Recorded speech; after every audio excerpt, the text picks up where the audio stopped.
The dancer was my best friend's wife, the beginning. It started with one ordinary night. I followed my best friend to a club, the kind of place I usually avoided. Dark, smoky, filled with desperate people. But James insisted we go together that night. "Come on, Michael," he said with excitement. "You need to get out more often. Life is too short to stay home." The lights flickered across the crowded room. The music shook the floor beneath us. Bass lines vibrated through my chest. Men shouted, women laughed, money fell everywhere. The air was thick with cigarette smoke. Waitresses moved between tables carrying drinks. Businessmen loosened their ties after work. Young men threw cash like confetti. Then she stepped onto the bright stage. The announcer called her stage name. "Ladies and gentlemen, welcome our star." The crowd erupted in wild applause. The dancer moved with perfect grace, every step calculated and mesmerizing. Graceful, magnetic, completely unforgettable to me. She commanded attention from every person, and my heart froze instantly that moment. My breath caught in my throat because I recognized her beautiful face, the face that haunted my dreams. She was Emma, my lost love, my first love from years ago, the woman I lost so long ago, the one who got away from me, and now she was my friend's wife. Time seemed to stop completely around me. The music faded into background noise. All I could see was her. All I could remember was us. The discovery. I couldn't breathe in that moment. My chest felt tight and constricted. The room started spinning around me. Everything became a blur of confusion. My friend cheered, drinking and clapping loudly. He whistled and shouted crude comments. "That's my wife up there," he bragged. "Isn't she absolutely gorgeous tonight?" But I couldn't move from my spot. My legs felt like heavy concrete. I could only watch her dance gracefully, each movement breaking my heart further. The way she moved brought memories back, memories I had buried deep inside. Summer nights by the peaceful lake together, walking hand in hand through the park. Promises we made under the stars. "I'll love you forever," she whispered. "Nothing will ever tear us apart. We'll be together until we die." The ring I never gave to her. It sat in my drawer for years, waiting for the perfect moment that never came before she left me. All rushing back at once like waves, crashing over me with painful intensity. The love, the loss, the regret, the what-ifs that tortured my mind. I watched her perform with mixed emotions, pride at her grace and beauty, shame that she was reduced to this, anger at the man beside me. Later that night, I found her backstage. The hallway was dimly lit and narrow. Other dancers walked by in robes. The smell of perfume filled the air. Her dressing room door was slightly open. I knocked softly and heard her voice. "Come in," she said without looking up. She was removing her makeup carefully. Her eyes met mine in the mirror. They widened in complete shock. Her hand froze holding the tissue. The color drained from her face. "Michael, it can't be you here tonight." Her voice trembled with clear recognition. "What are you doing in this place? How did you find me here?" I stepped inside and closed the door. "Emma, I came with James tonight. I had no idea you would be here. I had no idea you two were married. Emma, why are you here dancing tonight? Why are you on this dirty stage? This isn't the life you wanted. This isn't who you used to be." But she looked away from me sadly. Her shoulders shook with silent sobs. Tears filled her beautiful brown eyes, the eyes I once kissed goodnight. "My husband made me do this job. He controls everything in my life completely. He lost money, accumulated such heavy debts. The loan sharks came to our house. I have no other choice available. It's this or we lose everything. The house, the cars, our future. He said I had to earn money. But Emma, there are other ways. You could get a regular job. You could work in an office. You don't have to do this." She laughed bitterly through her tears. "You don't understand the situation, Michael. He owes dangerous people money. They don't accept payment plans. He gambles every single night. Poker, blackjack, horse racing. He loses more than I make. It's a cycle I can't break." I wanted to hold her right then, to tell her everything would be okay, to take her away from this place. But I knew it wasn't that simple. Uncovering the truth. Days passed like a painful blur. I couldn't sleep or eat properly. Every time I closed my eyes, I saw her dancing on that stage. I couldn't erase the horrible sight. Emma forced to dance for money, her dignity sold to pay debts, her dreams crushed by circumstances. Her husband, my best friend, grinning greedily, counting bills while she performed, taking her earnings without shame, treating her like his personal property.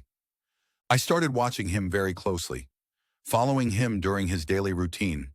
The man I thought I knew well, the friend who stood by my side, now seemed like a complete stranger, his true nature finally revealed. Selfish, cruel, and completely heartless. How had I missed these signs? I dug deeper into his past, asked mutual friends about his behavior, researched his family background thoroughly.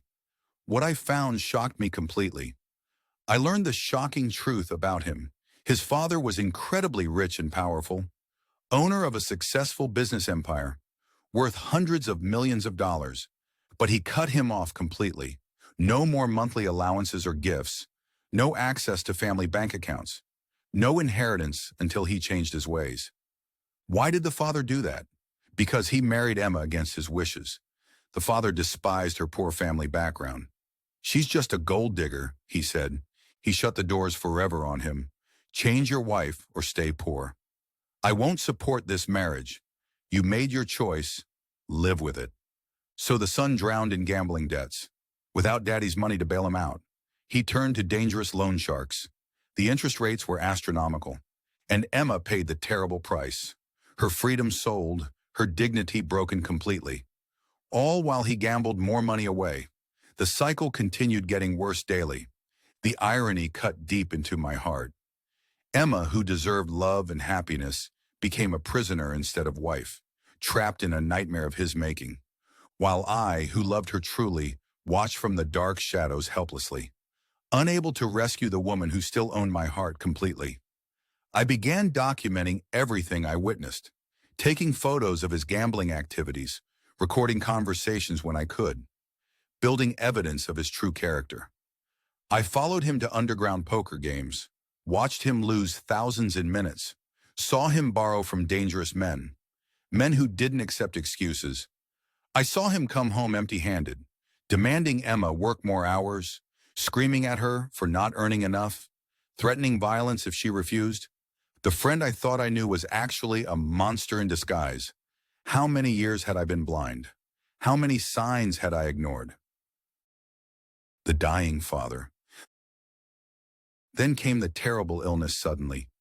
James received a phone call late one night. His father had collapsed at home. The doctors gave him months to live. The father, Mr. Harris, was dying slowly.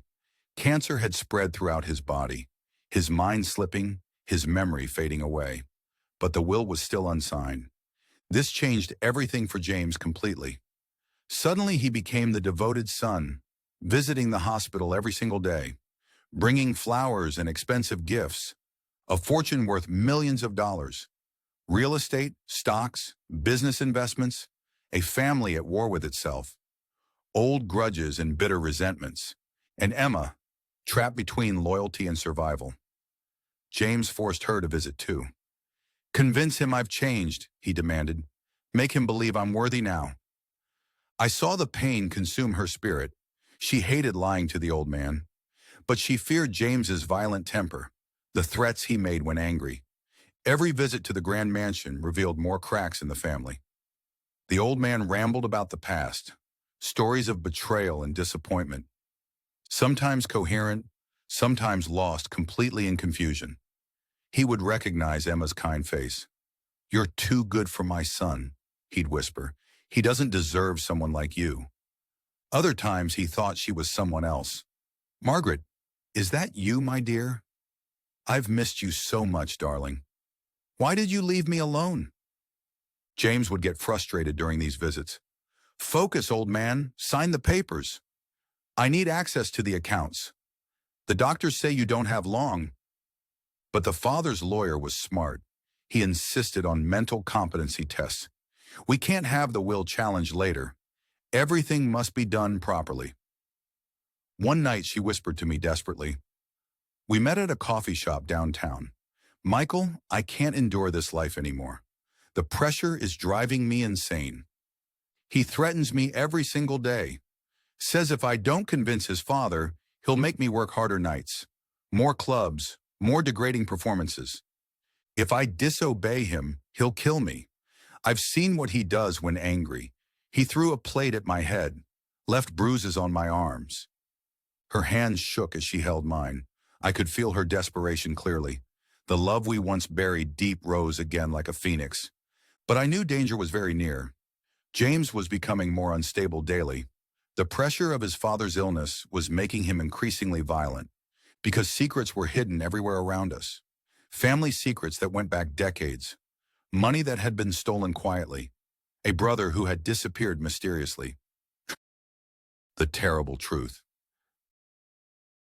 Mr. Harris's illness worsened each passing day. The cancer spread to his brain.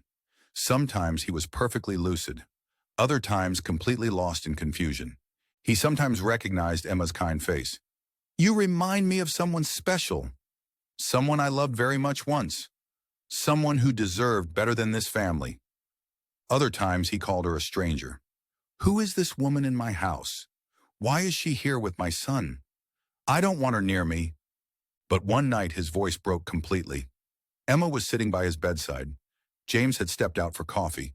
The room was quiet and dimly lit. I saw it with my own eyes. The old man's voice was barely audible. He killed his own brother in cold blood. My firstborn son, my pride and joy. My son, he's a murderer without conscience. Emma's hand flew to her mouth. The words shook the air around us. I had been listening from the hallway. Emma gasped in complete horror and shock. Her face went pale as a sheet. I froze, unable to process the truth. My legs nearly gave out underneath me. The secret was darker than I imagined, more twisted than any nightmare. And suddenly, everything connected in my mind. All the pieces fell into place. The missing brother who disappeared years ago. David Harris, the heir apparent, the one who should have inherited everything. The responsible, intelligent older son, the sudden inheritance shift to the younger son. James became the only beneficiary overnight, when David vanished without a trace, during what they called a hunting accident. The violence buried under years of lies, the guilt that ate at the father, the reason he cut James off, the truth he could never prove. It was all true and terrifying. A family built on murder and deceit, blood money and covered-up crimes, evil hiding behind wealth and power. I remembered now with crystal clarity. David, the older brother, always kind to everyone he met, the one who helped at charity events. He had been suspicious of James, questioned missing money from accounts, threatened to audit the business books, said he would expose any corruption, disappeared during a hunting trip mysteriously. Just the two brothers in the woods. Only one came back alive. The other was never found. They said it was just an accident. David fell into the ravine, James claimed. I couldn't reach him in time. The current swept him away. But the father knew the real truth. He had seen something horrible that day. Evidence that James had planned it. Proof of premeditated murder. And guilt ate away at his soul for decades of sleepless nights. Knowing his son was a killer, but unable to prove it legally. That's why he cut James off financially. Not because of Emma's background, but because he knew what James was truly capable of doing. The plan.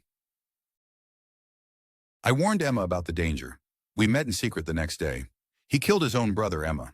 You're living with a murderer. We must expose him to the authorities. Before he kills again without remorse. Before he destroys you completely and forever. Your life is in serious danger. But fear clouded her judgment completely. She was trembling uncontrollably. If he finds out about our plan, he'll burn us alive without mercy. Michael, please, be very careful always. He's more dangerous than you realize. I've seen him hurt people before. He has no conscience at all. But we can't let him get away with murder and with destroying you. He's a monster who needs stopping. Justice must be served somehow. We met in secret locations regularly, different coffee shops around town. Planning our next moves very carefully, every detail had to be perfect. Gathering evidence slowly but surely, the old man's ramblings held truth. If we could record his confessions, we might have something concrete. I bought a small digital recorder, hidden easily in a jacket pocket. Emma would visit the father alone. When James was out gambling, I recorded his confessions with my phone. Stories of what he witnessed, details about the day David died, evidence that had been destroyed.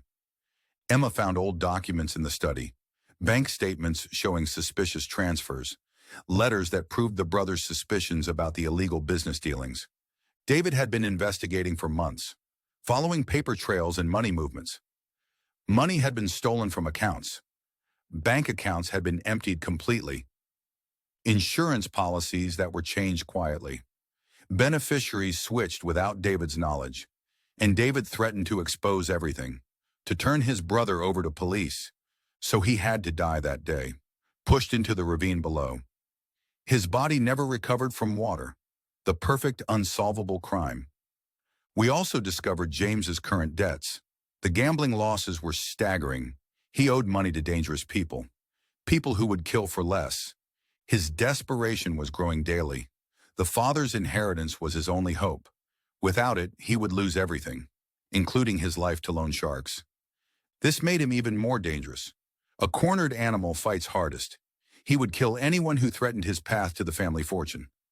Emma and I both knew the risks, but we couldn't let evil triumph. Too many people had suffered already.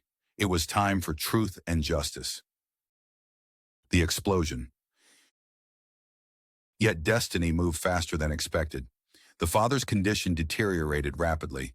The lawyers demanded immediate action. The will had to be finalized. At the reading of the will, the family gathered in the study. Lawyers, relatives, and Emma too. Everyone wanted to know the outcome. Chaos exploded throughout the entire room. The will contained shocking surprises. Most of the money went to charity. James would receive almost nothing. "This can't be legal," he screamed loudly. His face turned red with rage. "My father wasn't mentally competent. This will must be challenged immediately." Voices screamed, papers tore in anger. Family members started arguing loudly. Accusations flew across the room. Old resentments exploded into view. My friend accused Emma of seduction. "You seduced my father with your beauty. You poisoned his mind against the family. This is all your fault completely." "You poisoned his mind against the family. You're nothing but worthless trash to us, a gold-digging whore from the gutter. You destroyed our family forever." The lawyer tried calming everyone down desperately. "Please, let's discuss this rationally. Violence won't solve anything here. We can appeal through proper channels." But rage filled the room like poison. Years of resentment finally surfaced completely. The hatred that had been building exploded like a dangerous bomb. James turned on Emma with fury. "This is your fault entirely. You turned him against me. Now look what you've done." He raised his hand to strike her, his fist clenched in violent anger. But this time, I stood up bravely. I had been waiting outside. "No more violence in this house. It ends tonight, once and for all. You've hurt her enough already. I won't let you hurt her again."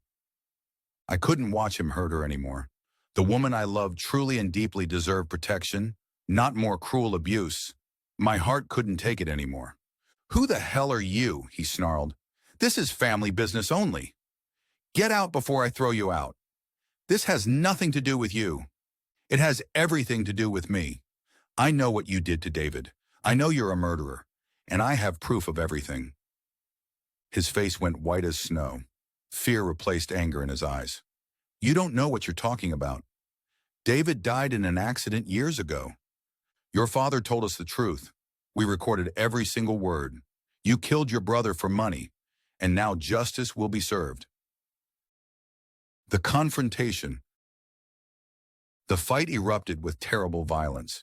James lunged at me with fury. His hands reached for my throat, murder blazing in his eyes. Fists, blood, fury filled the air. We crashed into expensive furniture. Lamps fell and shattered loudly. The room became a war zone. Years of friendship shattered instantly and completely. all the memories turned to dust. The man I trusted with my life was trying to kill me now. Picture frames fell and shattered on floor. Family photos scattered everywhere. Generations of wealth and power destroyed in moments of violence. The old man watched in horror from his wheelchair in the corner, too weak to move or speak, but his eyes showed understanding. Emma screamed for us to stop. "Please, you'll kill each other. Someone call the police now. This has gone too far." But we were beyond reason now. Two men fighting for survival. Only one would walk away. The other would be destroyed. James pulled out a knife suddenly, a hunting knife from the drawer. "I killed David with this blade. Now I'll kill you too." He swung wildly at my chest. I dodged and grabbed his wrist. We struggled for control desperately. The knife glinted in lamplight. "You're insane," I shouted loudly. "How could you kill your brother? He loved and trusted you completely. You're a monster without soul." He was going to destroy me, expose everything to the police. I had no other choice available. It was him or me. We crashed through more furniture everywhere. The expensive coffee table splintered. Antique vases hit the floor. Centuries of family history destroyed. I managed to knock the knife away. It clattered across the hardwood floor. But James wasn't finished fighting. His rage gave him strength. He grabbed a heavy brass candlestick, swung it at my head viciously. I ducked just in time. It smashed into the wall. The fight continued for long minutes. Both of us bleeding and exhausted, neither willing to give up. Too much was at stake. Finally, he stumbled backward, slipped and crashed hard. His foot caught the Persian rug. He fell toward the glass table. Time seemed to slow down. The glass table shattered beneath his weight. Sharp pieces cut into his body. Blood pooled on the floor. And then silence followed the chaos. My best friend was gone forever. The man I had known since childhood, the monster he had become, was finally defeated at last. Emma wept, trembling with shock and relief. She held me as sirens approached, but her tears carried the taste of freedom. The nightmare had finally ended for her. The truth had spoken at last. Justice had found its way. Evil had been punished properly, and we had survived the storm. The trial. Weeks later, the trial began officially. The courtroom was packed with reporters. The Harris family murder case had captured national attention completely. The father's confession sealed his son's fate. Even though James was already dead, his recorded words spoke of cold murder. The truth finally came to light. Justice would finally be served properly. David's memory would be honored. The family name would be cleared. Evil would not triumph after all. The jury heard everything we presented. Hour after hour of shocking testimony. The brother's suspicious death years ago. The covered-up investigation that followed. The stolen inheritance and hidden accounts. Money that had been moved secretly. Bank records that showed the theft. Documents that proved the conspiracy. Emma's forced captivity and daily abuse. How she had been enslaved essentially. Made to dance for his debts. Treated worse than an animal. The violence and constant death threats. Bruises that were photographed carefully. Hospital records from previous beatings. Witnesses who had seen her injuries. Justice moved swiftly through the courts. The evidence was overwhelming and clear. Even James's expensive lawyers couldn't deny the obvious truth. The estate returned to Emma legally, as the only surviving family member. The money would go to good causes, charities that helped abused women. She was finally free from years of torment and daily fear. The chains had been broken completely. A new life could begin. I testified about everything I witnessed. The club, the dancing, the threats, the fear in her beautiful eyes, the murder confession I recorded. People gasped at the story's darkness. How one man's greed and violence had destroyed so many lives, but also how love had triumphed. The judge praised our courage. You risked everything for justice. Your bravery saved lives today. Truth always finds a way. Media outlets covered every detail. The story became national news. A tale of murder, greed, and redemption.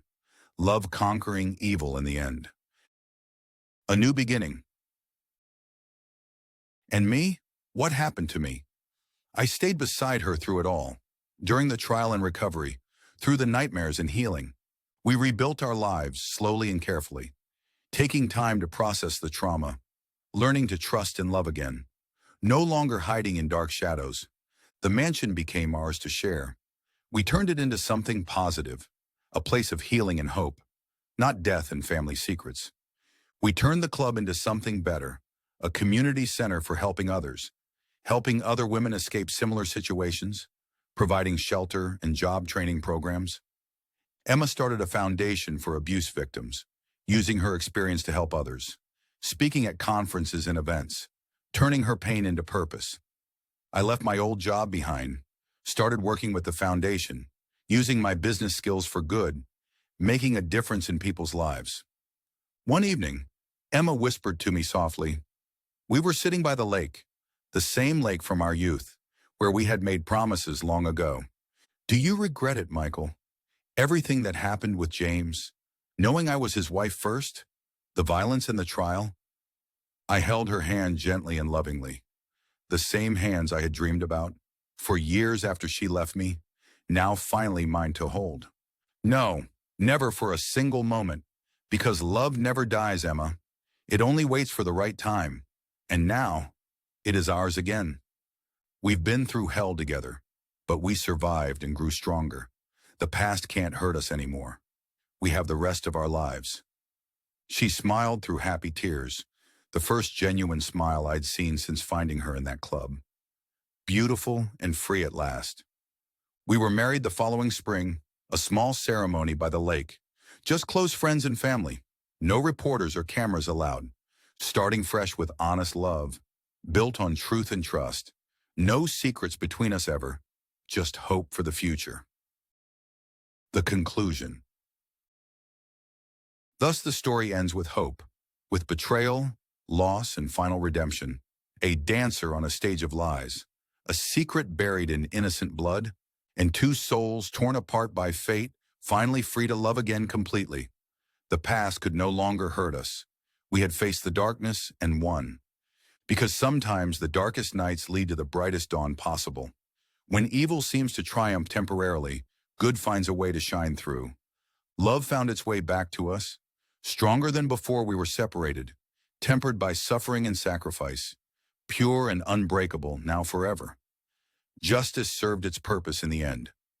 David's murder was finally avenged, his memory honored and restored. Truth conquered lies and deception. And we learned that even in darkness, hope never truly dies in hearts. It waits for the right moment to bloom again, like spring flowers. Emma's foundation helped hundreds of women escape from abusive situations similar. Her story inspired others to fight, to never give up on freedom. The Harris Mansion became a symbol, not of wealth and family secrets, but of healing and second chances, where broken lives were mended. And I learned that true friendship isn't about loyalty to people, but loyalty to what is right, even when it costs everything. Sometimes we must choose between friendship and doing what's moral. I chose justice over comfort, truth over convenience and safety. The ring I never gave her finally found its proper place, on her finger where it belonged, a promise kept after many years. We visit David's memorial regularly, the brother who died for truth. His sacrifice wasn't in vain. Justice came, though it took time. And sometimes, late at night, when Emma has nightmares still, I hold her close and whisper, "The darkness is gone forever."